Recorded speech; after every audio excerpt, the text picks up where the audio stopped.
இந்த வீடியோவை உங்களுக்கு வழங்குவோர் மாலை முரசு செய்திகள் தொலைக்காட்சியின் படிப்போம் ஜெயிப்போம் உயர்கல்வியை தேர்ந்தெடுப்பதில் உள்ள சந்தேகங்களை தீர்க்கும் நிகழ்ச்சி தினமும் மாலை 5 மணிக்கு. வணக்கம். மாலை முரசு செய்திகளை விரிவாக பார்ப்பதற்கு முன் தலைப்புச் செய்திகளை பார்க்கலாம். தமிழகத்திலே முதன்முறையாக சென்னையில் புறநகர் மின்சார ரயில் சேவை இன்று தொடக்கம். சென்னை கடற்கரை, தாம்பரம் கடற்கரை, செங்கல்பட்டு வழித்தடங்களில் தொடங்கிய சேவைக்கு மக்களிடம் நல்ல வரவேற்பு.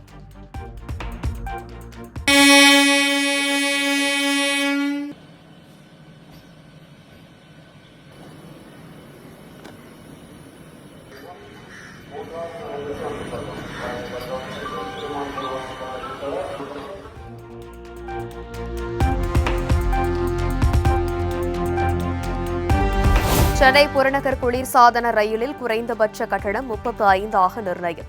கடற்கரை மாம்பழம் இடையே 40 ரூபாயாகவும், கடற்கரை செங்கல்பட்டு இடையே 105 ரூபாயாகவும் கட்டணம் நிர்ணயம்.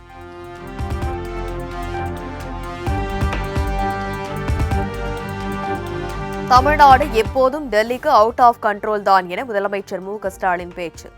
அமித்ஷா அல்ல, எந்த ஷாவாக இருந்தாலும் எங்களை ஆள முடியாது எனவும் திட்டவட்டம்.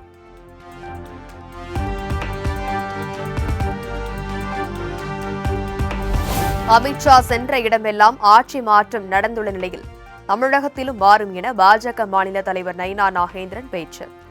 எந்த ஷா வந்தாலும் தமிழகத்தை ஒன்றும் செய்ய முடியாது என முதலமைச்சர் பேசியிருந்த நிலையில் பதிலடி.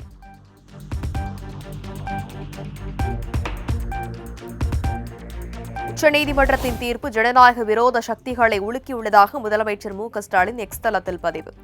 எவ்வளவு பெரியவராக இருந்தாலும் சட்டத்திற்கு மேலானவர் இல்லை என்றும் திட்டவட்டம்.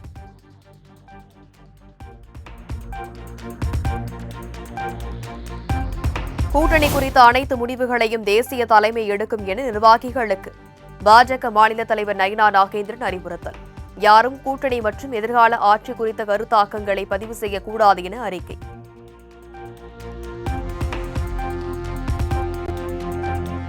தமிழகத்திற்கு வழங்க வேண்டிய நியாயமான நிதியை வழங்குமாறு கேட்டால் கண்ணீர் வடிக்கிறீர்கள் என கூறுவதா? தாங்கள் அளவில்லை, உரிமையை கேட்கிறோம் என பிரதமர் மோடிக்கு முதலமைச்சர் மு.க.ஸ்டாலின் பதிலடி.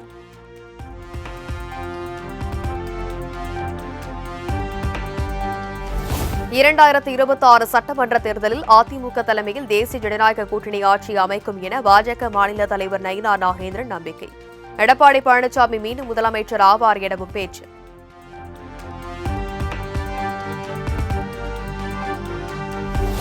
ஈரோடு மாவட்டம் கோபிச்செட்டிப்பாளையத்தில் நடைபெற்ற அதிமுக கண்டன ஆர்ப்பாட்டத்தில் இபிஎஸ்ஐ பாராட்டிய செங்கோட்டையன்.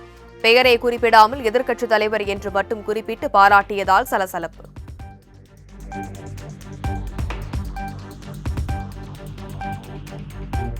அதிமுக பாஜக கூட்டணி குறித்து ஓபிஎஸ்ஸிடம் கேள்வி எழுப்பிய செய்தியாளர்கள் இன்று விடுமுறை என மழுப்பலாக கூறிவிட்டு சென்றதால் சலசலப்பு.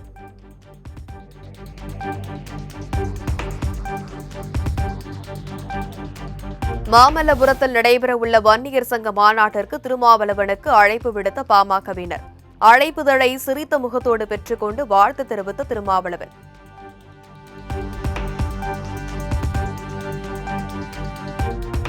சென்னையில் குழாய் மூலம் வீடுகளுக்கு இயற்கை எரிவாயு வழங்கும் திட்டத்தை செயல்படுத்த மத்திய அரசு அனுமதி.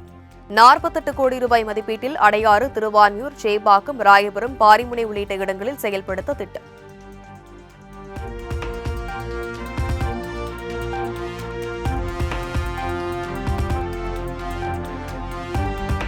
விருதுநகர் மாவட்டம் காரியாபட்டியில் இருந்து ஆத்திக்குளம் வழியாக திருச்சுழி வரை புதிய வழித்தடத்தில் பேருந்து சேவை தொடக்கம்.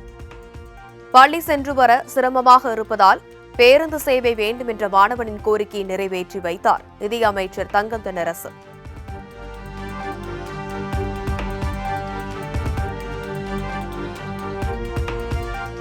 கலைஞரின் கனவு இல்ல திட்ட பயனாளிகளிடம் கையூட்டு பெற்றால் கடும் நடவடிக்கை மேற்கொள்ளப்படும். பொதுப்பணித்துறை அமைச்சர் ஏவ வேலு எச்சரிக்கை.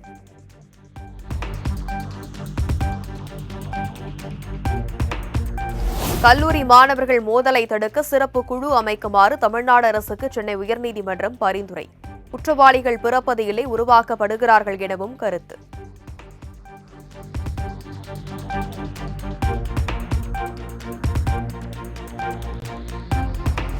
திருநெல்வேலி அரசு மருத்துவமனையில் கர்ப்பிணிகள் வார்டில் நோயாளிகள் இருக்கும் போதே தூசிகளை அகற்றிய தூய்மை பணியாளர்கள்.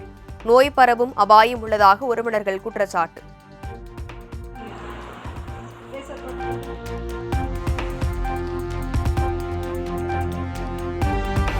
தூத்துக்குடியில் பெண்ணை பாலியல் வன்புணர்வு செய்ய முயன்ற வழக்கு. மல்லர் மீட்பு கழகத்தின் நிறுவன தலைவர் செந்தில் குண்டர் தடுப்புச் சட்டத்தின் கீழ் சிறையில் அடைப்பு.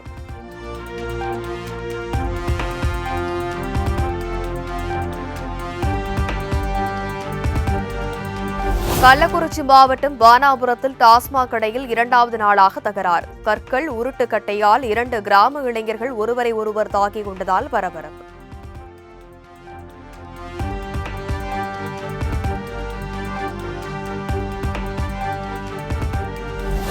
தேனி மாவட்டம் பெரியகுளம் உள்ளிட்ட சுற்றுவட்டார பகுதிகளில் கொட்டி தீர்த்த மழை.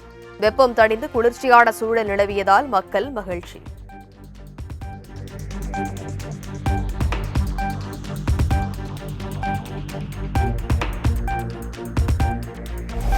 சென்னை திருவான்மியூர் சிக்னலில் அமைக்கப்பட்ட பசுமை பந்தல் காற்றில் பறப்பதால் வாகன ஓட்டிகள் அச்சம்.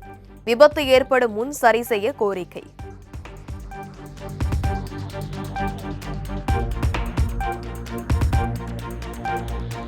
ஆவடி அடுத்த கன்னடபாளையத்தில் மனைவியின் துணிக்கடைக்குள் நுழைந்து கணவன் பெட்ரோல் ஊற்றி தற்கொலை முயற்சி. மனைவியையும் தீ வைத்து கொளுத்தியதால் பரபரப்பு.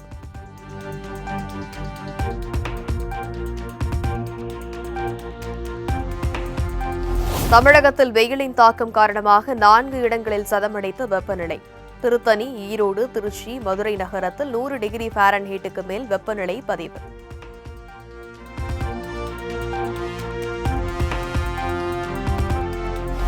டெல்லி முஸ்தபாபாத் பகுதியில் அடுக்குமாடி குடியிருப்பு தரைமட்டமான விபத்தில் 4 பேர் உயிரிழப்பு. கட்டிட இடிபாடுகளில் சிக்கியுள்ள 20க்கும் மேற்பட்டோரை மீட்கும் பணியில் பேரிடர் மீட்புப் படையினர்.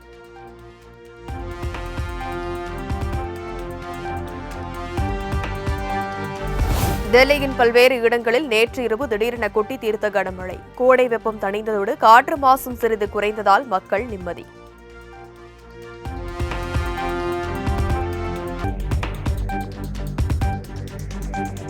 பிரேசிலில் நடைபெற்ற பிரிக்ஸ் நாடுகளின் விவசாயத்துறை அமைச்சர்கள் சந்திப்பில் மத்திய விவசாயத்துறை அமைச்சர் சிவராஜ் சிங் சௌஹான் பங்கேற்பு. இந்தியாவின் விவசாய மேம்பாட்டிற்காக எடுக்கப்பட்ட நடவடிக்கைகள் குறித்து பேசப்பட்டதாக தகவல்.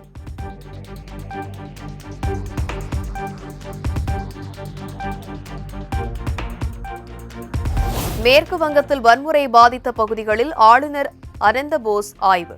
பாதிக்கப்பட்ட குடும்பங்களிடம் நலம் விசாரித்து ஆறுதல்.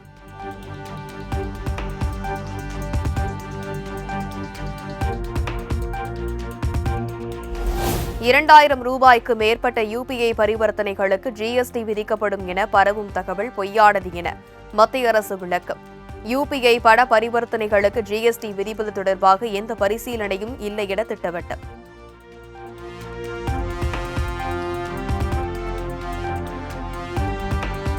மே 1 முதல் செயற்கைக்கோள் அடிப்படையில் சுங்க கட்டணம் வசூல் என வெளியாகும் செய்தி முற்றிலும் தவறானது. சாலை போக்குவரத்து மற்றும் நெடுஞ்சாலை அமைச்சகம் விளக்கம்.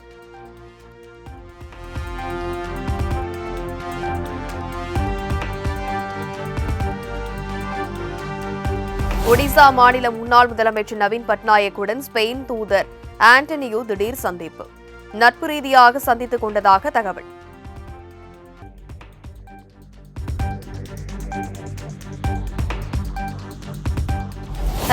தெலங்கானா தலைநகர் ஹைதராபாத்தில் பலத்த சூறைக்காற்றுடன் கொட்டி தீர்த்த கனமழை. சாலைகளில் குளம் போல் மழைநீர் தேங்கியதால் வாகன ஓட்டிகள் சிரமம்.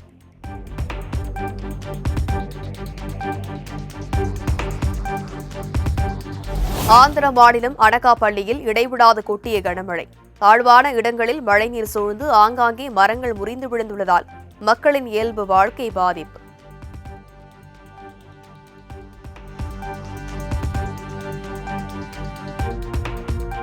பெற்றோரை எதிர்த்து திருமணம் செய்த தம்பதிக்கு போலீஸ் பாதுகாப்பு தர மறுத்தது அலகாபாத் உயர்நீதிமன்றம். ஒருவருக்கொருவர் துணையாக இருந்து சமூகத்தை எதிர்கொள்ள பழகிக் கொள்ளுங்கள் என நீதிபதி அறிவுரை.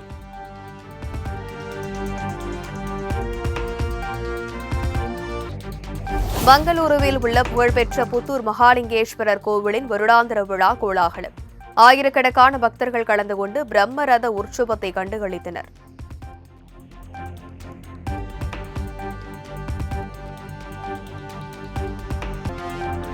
ஐபிஎல் தொடரின் 34வது லீக் போட்டியில் பெங்களூருவை வீழ்த்தியது பஞ்சாப் கிங்ஸ் அணி. மழை காரணமாக போட்டி 14 ஓவராக குறைக்கப்பட்ட நிலையில் 5 விக்கெட் வித்தியாசத்தில் பஞ்சாப் வெற்றி.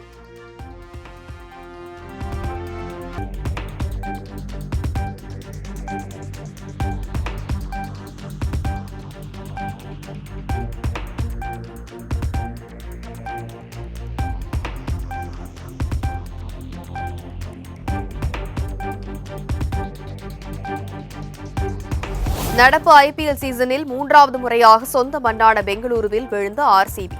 சின்னசாமி மைதானத்தில் தொடரும் தோல்வியால் உள்ளூர் ரசிகர்கள் விரக்தி.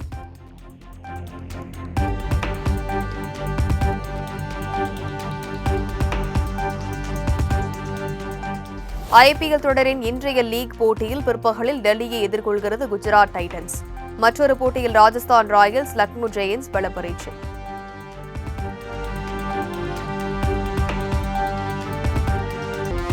புகழ்பெற்ற ஷீரடி சாய்பாபா கோவிலில் நடிகை ஷில்பா ஷெட்டி குடும்பத்துடன் சாமி தரிசனம். கோவில் நிர்வாகம் சார்பில் சாய்பாபா சிலை வழங்கி கௌரவிப்பு.